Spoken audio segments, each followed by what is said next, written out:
आजकल हमारे आसपास दिखाई देने वाले विषधारी सर्प कोबरा करेत, जिसका नाम सुनकर ही लोगों के रोंगटे खड़े हो जाते हैं। दहशत फैल जाती है और कुछ लोग सर्प को देखते ही बेहोश भी हो जाते हैं।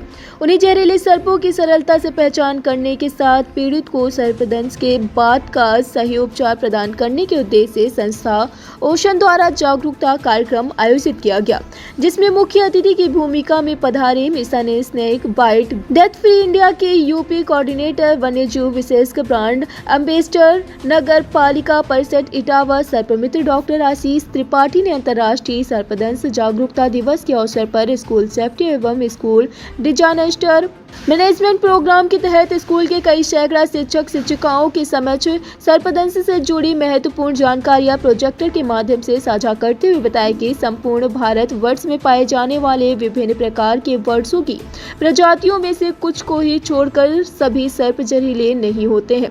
वैसे तो भारत के विभिन्न राज्यों में कई प्रकार के विषधारी व विषहीन सर्प पाए जाते हैं, लेकिन संपूर्ण भारत में केवल बिग 4 प्रजाति के सदस्य ही ज्यादा खतरनाक माने जाते हैं।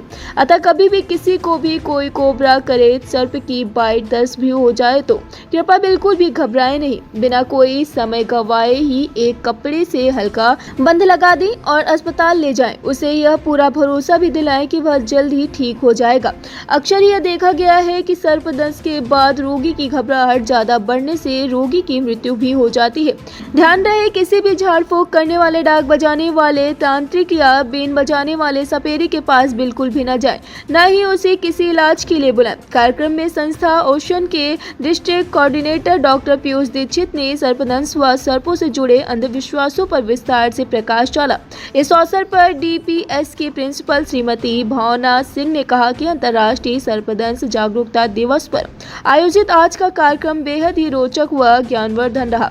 जागरूकता कार्यक्रम में विद्यालय के सभी शैक्षणिक स्टाफ सहित अन्य कर्मचारी मौजूद रहे। लोक भारती डिजिटल से संवाददाता राघवेंद्र अग्निहोत्री की खास रिपोर्ट। मेंबर्स ने उनको बहुत ध्यानपूर्वक सुना और हम लोग को ये समझ में आया कि जितना हम सब सांपों को लेके डरते हैं या हमारे मन में जो ख्याल है वो एक कुछ हद तक वो भ्रम है और सारी बातें बहुत अच्छे से क्लियर भी हो गई। और हम तो आशीष जी का बहुत बहुत धन्यवाद देना चाहेंगे उनको कि उन्होंने हम सब के लिए समय निकाला और अपनी बात रखी हम सबको और बहुत बहुत ज्ञान दिया।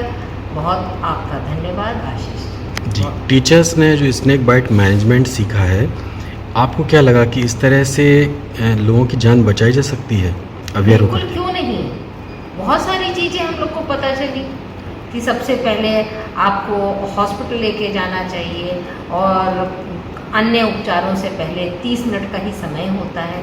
ये सारी चीज़ें किसके पास, इनफैक्ट लोग दौड़ते रहते हैं इधर उधर, बहुत सारे ऐसे उपाय ढूंढते हैं जो कि नॉन साइंटिफिक होते हैं। तो आशीष जी ने हम लोग को बहुत अच्छे से बताया। जी मैम, आज international snake bite awareness day भी था, तो जो समाज में अंधविश्वास फैला हुआ है सांपों के इलाज को लेकर के या जो मिथ्स हैं वो इस लेक्चर में दूर हुए? बिल्कुल, आपने स्लाइड के माध्यम से और अपने बहुत ही इंटरेस्टिंग एक्सप्लेनेशन के कारण बहुत अच्छे से समझाया और बहुत सारी मिथ्स और बहुत सारी जानकारियाँ, बहुत सारे मिथ्स दूर हुए और जानकारियाँ प्राप्त हुई। बहुत बहुत धन्यवाद आपका।